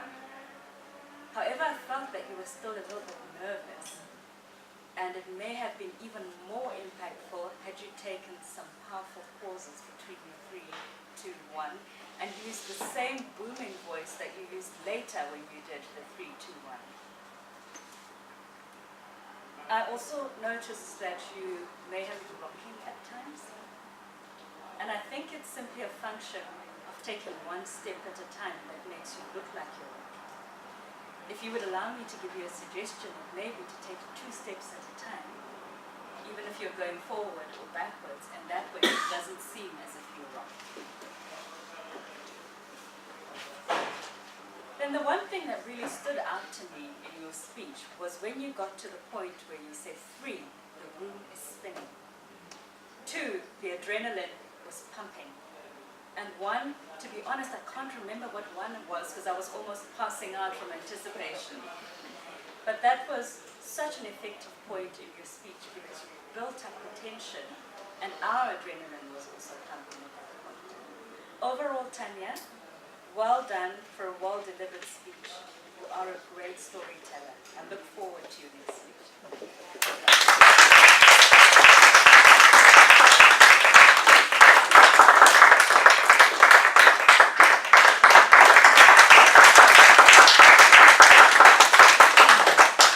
Thank you, Tambu. Tanya, I really like the way you say, look at the situation, I thought, what does Toastmasters tell me? And then you do it. I don't know how many people do that. And I think that's a good lesson for us all. Well done.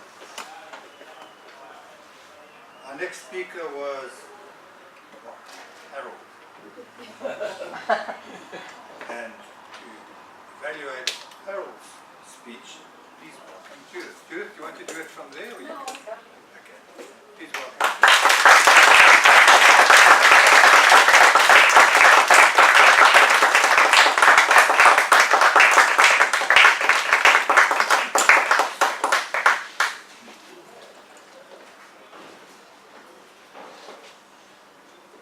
or as I do it different. He has his glasses to read, I have my glasses off to read. Ladies and gentlemen, and especially Harold, a very clear description of how feedback terrifies people when it's dumped on them, but great examples of how feedback can be appropriate. You made the excellent point that it doesn't have to follow the rules in Toastmasters. The speaker should drive the process, which really turns the whole thing around, because then the speaker asks the evaluator whether the speech has worked according to their requirements, not according to a random evaluation. The only thing I found is that you were a bit static on the stage, and you could have moved between each example and come back to the middle for your examples, which was very powerful. But came in quite a bit. Other than that, an excellent speech, and thank you very much. Looking forward to your next one.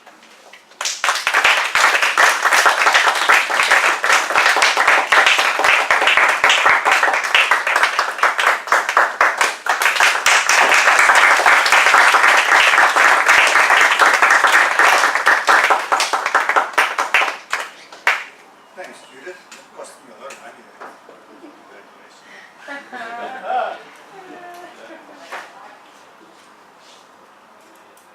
Our next speaker was Tambu, and guess who's evaluating? Tanya. Please welcome Tanya.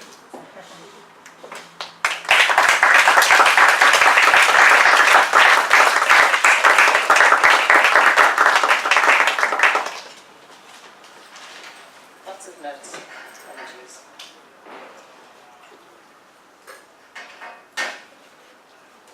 Ladies and gentlemen, and most importantly, Tambu. Tambu and I met at the beginning of the meeting this morning, and I asked her, does she have a particular challenge in mind, or is there an area of concern that she would like me to focus on when evaluating her speech?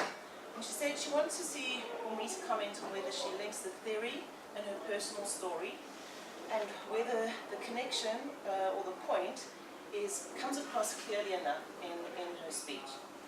So when Tambu started, I was very impressed that pretty much within 10 seconds she used the word ubiquitous, and that's incredible on a prepared speech to work in the word of the day.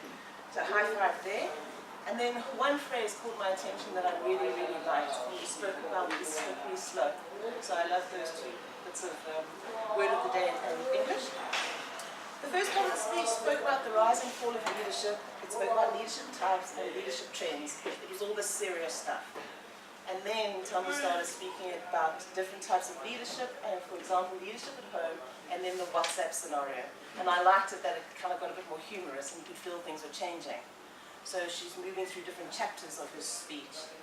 The best part came next, where Tambu was reflecting on her personal story, that virtual phantom research team that she had just inherited, and how she was going to blend coaching leadership with authoritative leadership, and that these two leadership styles are in contradiction of each other. She further went on to say how she made them complementary, talking about examples of stuff she was doing with her team and what style of leadership she was using where. So when I think of the challenge that she put forward to me this morning as to whether she blended the theory of leadership and her personal story, I think she achieved that enormously well. And I don't think you have much room for improvement.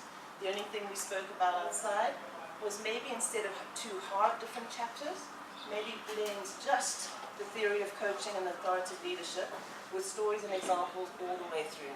Because I remember most the back end of the speech and not so much the front end. Most importantly, I would like to close by saying I would love to be led by a leader like Tambu, and that her team are very lucky to have her as their leader. Thank you.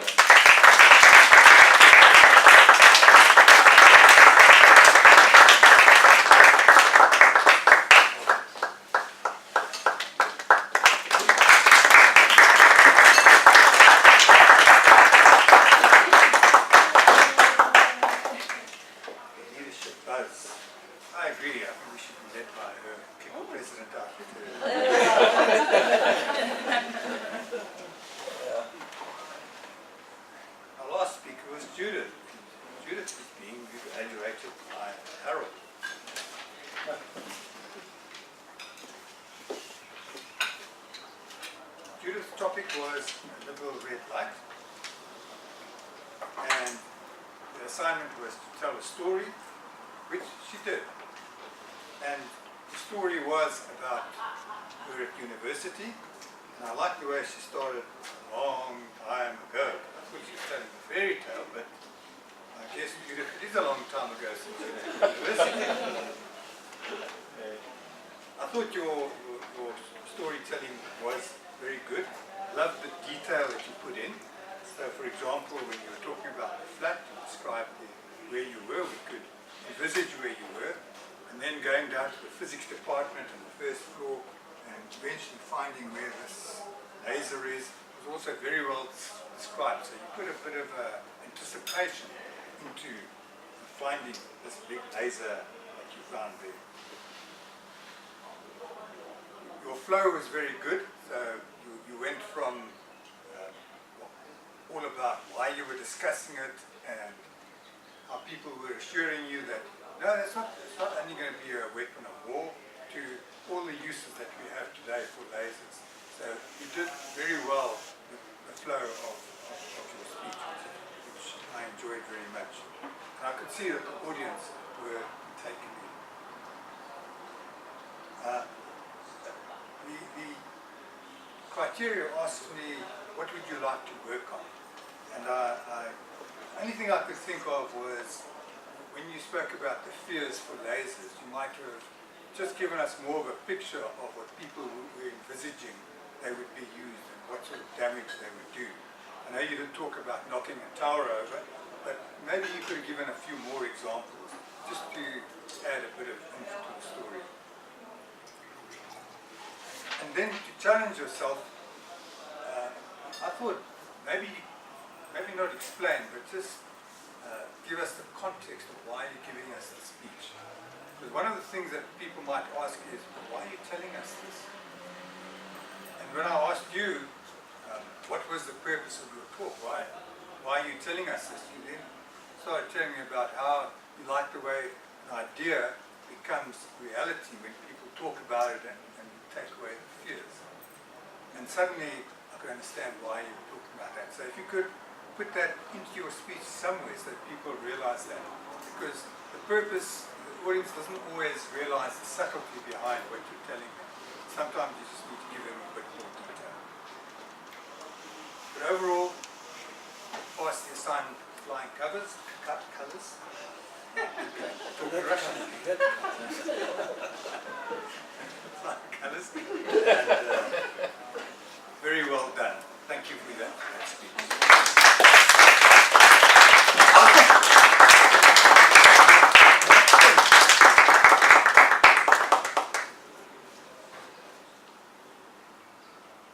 We have a few reports. We have UMR counter and grammarian and timekeeper. Let's start with timekeeper.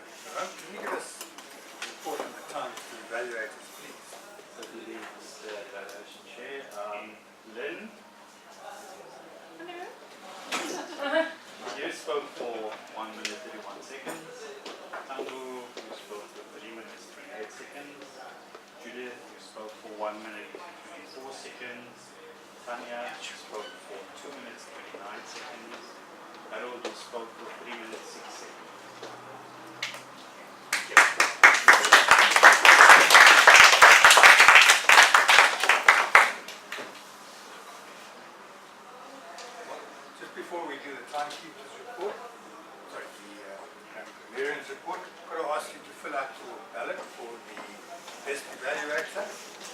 assume you've done the rest already.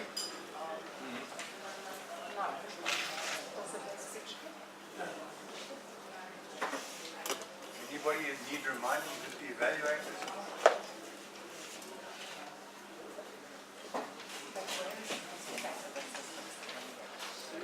And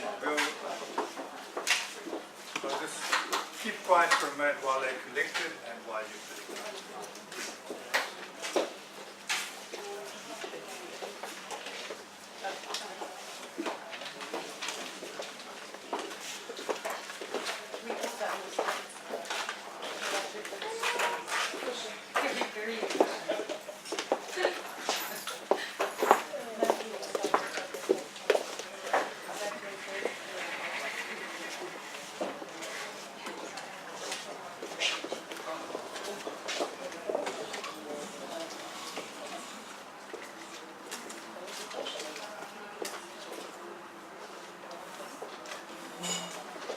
Everybody done?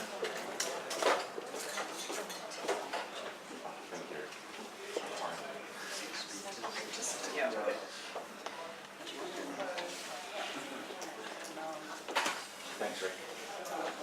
You really know you get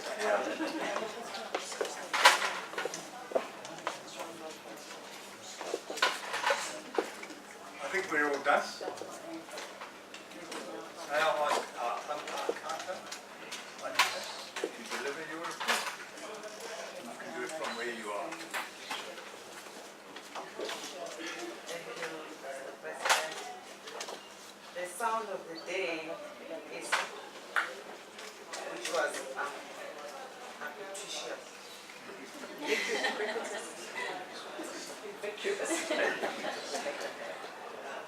Hamza, well done on the first speech. Good start. Did not use filler sounds or words. Tanya, well done on your speech. I could imagine myself sitting in front of the camera. I wonder if those lights are hot. I would like to say that you introduced them 4 times. Well done, you didn't use any other filler word. I'm not sure if I used the as a sound or a word. Decide. Mr. President, you used when you were thinking of what was the doctor running. Well done on your speech. Tambo, you used 1 L when you were saying with personal learning. Well done on your speech. And for Mr. President, in terms of this feedback speech today, it's appropriate because I will demonstrate clearly what you mean about the speaker's concern. Now, I'm not sure, please forgive me if I spell your names incorrectly. They didn't use any filler word or sound. Gina, you are a speaker. You can speak. You used 5 times, okay, 2 times, yeah, 2 times, so 4 times, like 3 times. Noli, you use so 3 times, 3 times, actually 5 times, well 2 times and 4 times. Jerome, you use 4 times, so 2 times, once, you know, twice, once, sort of, like 5 times. Adrian, you know. No, this is you. Once. It's talking about you. No, it's fine, I'll give it to you later. You don't want to hear it again. And you use once and so once and it doesn't so. And Jerry you so 4 times and once and end once. Dino you use once I'm not sure about this. There are new words and sounds today. You will help me clarify. I'm not sure if you were breathing when you were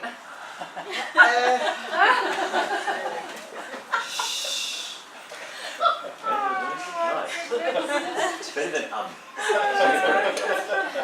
Upgrade. Suzanne, you use 2 arms and 1 arm and 1 end and 1 end. And for the evaluators, we improved 0 second filler sound word. Well done.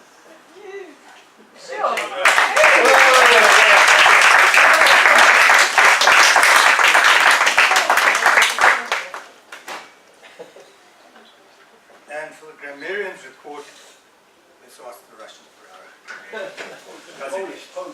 Polish. Well, whatever. Ladies and gentlemen, now that you have volunteered me for that role, let me see if I can fulfill your expectations and give you a decent report from someone whose English is not the first language. So, I noticed there was somebody said we work up to the most experienced speaker. What does that mean? Maybe we progress from the weakest to the most experienced, but to work up. It kind of jars with my Russian grammar and Polish pronunciation. I actually want to, somebody else says. Why would you actually want to? Why don't you just want to? So say, I want to. Okay. Another maybe minor thing. The guy code. The word guy. Perhaps the man by the name or the woman by the name sounds a little bit more upper class and aristocratic. Bottom of the ladder. and the word the skill. What the heck is that? That's some not better word to express what you want to say. Skill. Right. Somebody else used to love it, and I think it's probably thing of today. 6 foot tall and 10 meters long. Doesn't sound right. If you say 6 feet tall, then say 30 feet long. If you or say 2 meters tall and 10 meters long. Scientist and engineer that I am, it jars profusely with me. I liked another was Jim Bunny, and that was so sweet, such a beautiful word. So I'm going to compliment as well. I'm not going to just do things from a dizzy height on all of you. And maybe a little bit, especially like. Somebody used those words like a lot today. Yeah, I'm sure that person knows.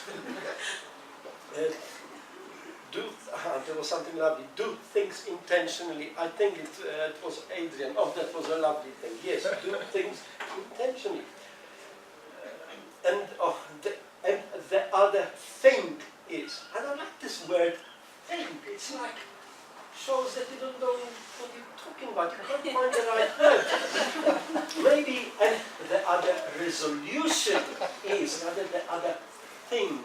Thing sounds so thingy, if I can say. Oh, that was lovely. What else?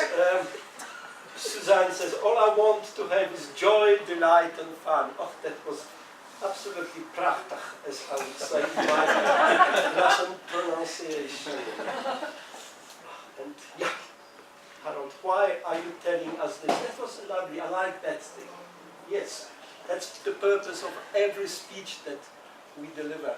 Why are we saying what we are saying? Otherwise, we might as well not say it at all. Understand? You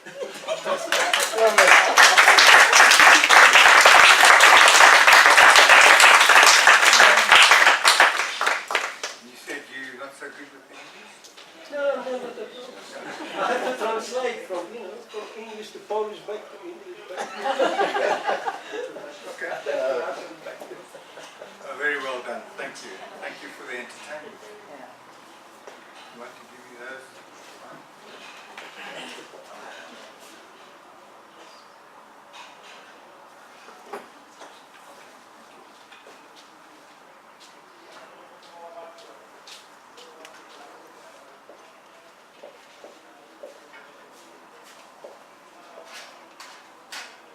evaluator. I think the meeting went very well. Happy hot seats meeting. I think the roles were very well done. I think it shows that as a club, perhaps we are becoming agile. Great. And well done to the role players.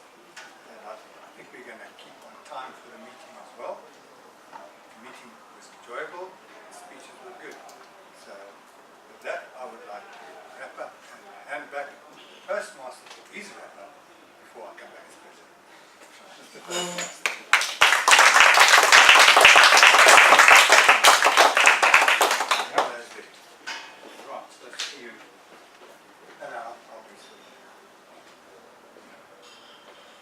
Well, ladies and gentlemen,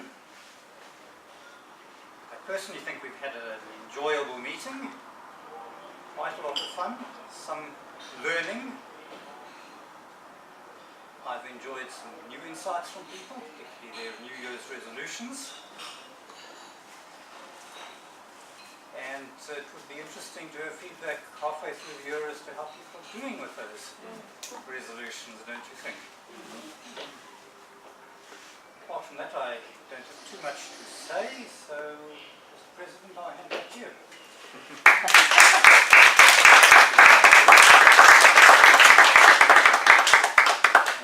Big round of applause.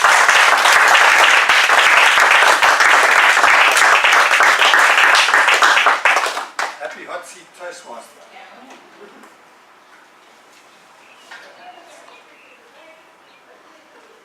Next on the agenda, on a point, anybody would like to say anything about the meeting or any announcements they'd like to make? And if there's anybody, I think everybody contributed today, so I can't pick on anybody and say you didn't contribute today. You like picking on people, don't you? Go. President, we did have somebody who didn't speak or anything. I introduced myself. You can maybe tell us what you thought about the meeting. How's that? Give us feedback. Of course, you had such a good introduction, I thought you'd spoke. And what did you like me to say? How did you find the meeting? Sure, it could be nice. It was very enjoyable and informative, and I can also, like, all of you are very welcoming. You can see that everyone is on a different journey and you're encouraging each other. So that is very something positive. I look forward to just interacting with you. I will talk to you about training, but yeah, I'm encouraged. I don't feel like I'll be under too much pressure because everybody's learning.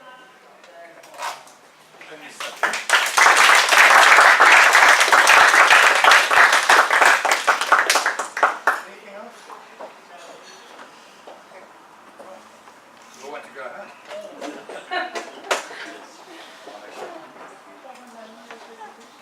Awards. Let me see.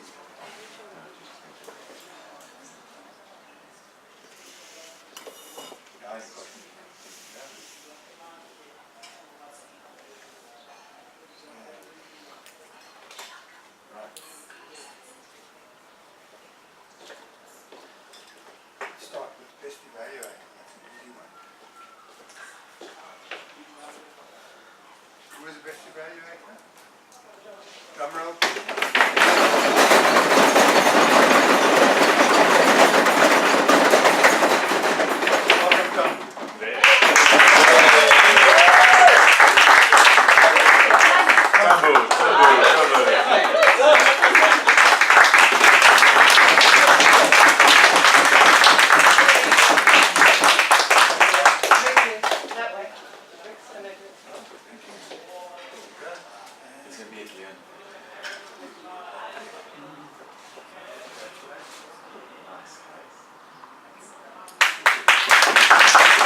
day, which the president gives to the role player he thinks contributed to the day or did something well or did something badly, whichever, it's my choice.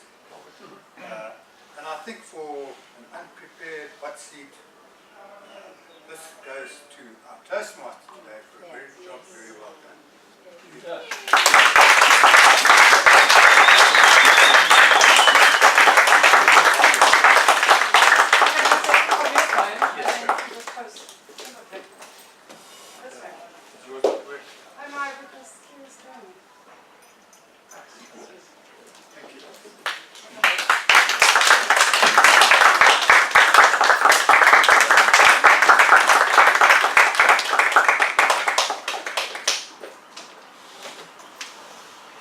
Roll for the best speaker of the day.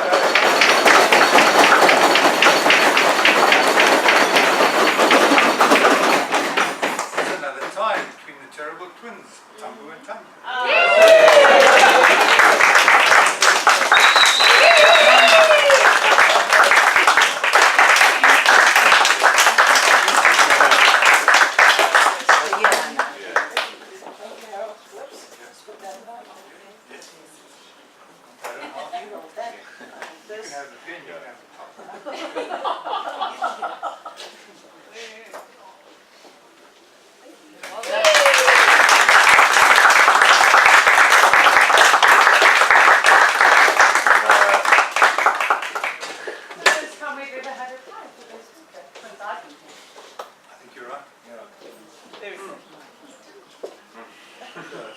Does that mean the competition was good or that the club can't make their mind up? We're getting You want to say something? Yes, please. I forgot to mention Judith on her speech. There was no sound or word. Fill out sound or word. So because it's nil-nil, I skipped you. Well done, Judith.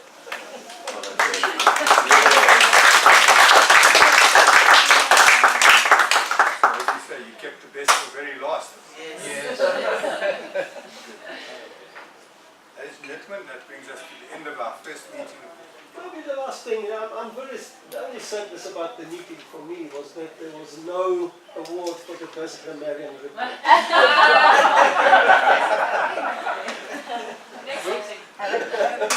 If you didn't do it in Russian, you might have got the prize.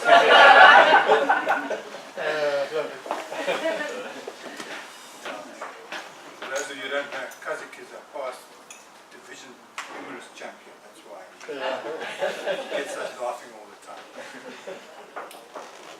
Well, that brings us to the end of the first meeting of the year. The next meeting is 2 weeks from today, which I believe is the 26th. If I get that wrong, I know Kazakh will point it out very quickly. Look forward to seeing you then, and I trust you enjoyed today's meeting, which I certainly did, and I look forward to the rest of the year with hereby declared meeting.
I've always been like Nice seeing you guys. I'll see you tomorrow.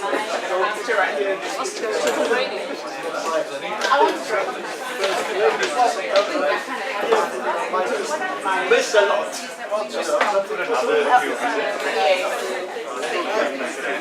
basically I like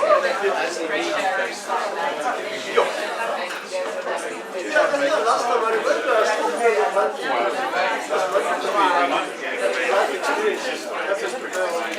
March. 2 years ago, 9th of March.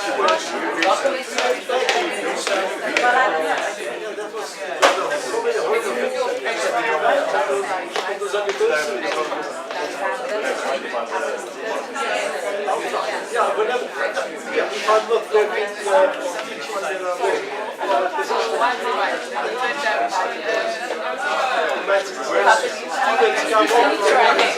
Thank you.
What's the conference?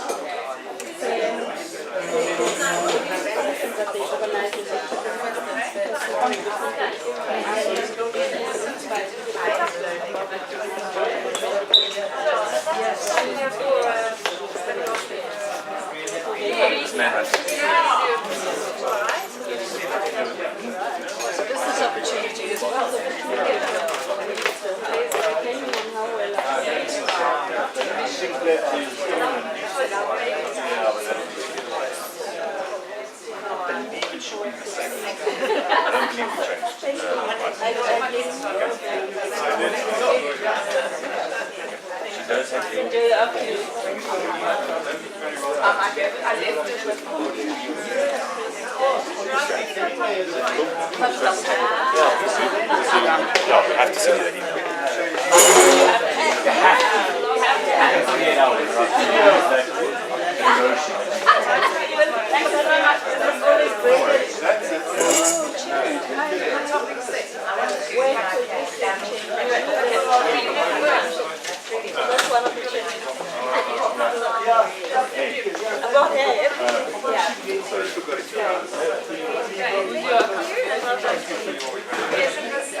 No, you know how do you push forward? I don't know. Harold? then I do that. So I do that in the car when it's going to It's still great. I think so, yeah. Yes, it is. Then I'm going to stop.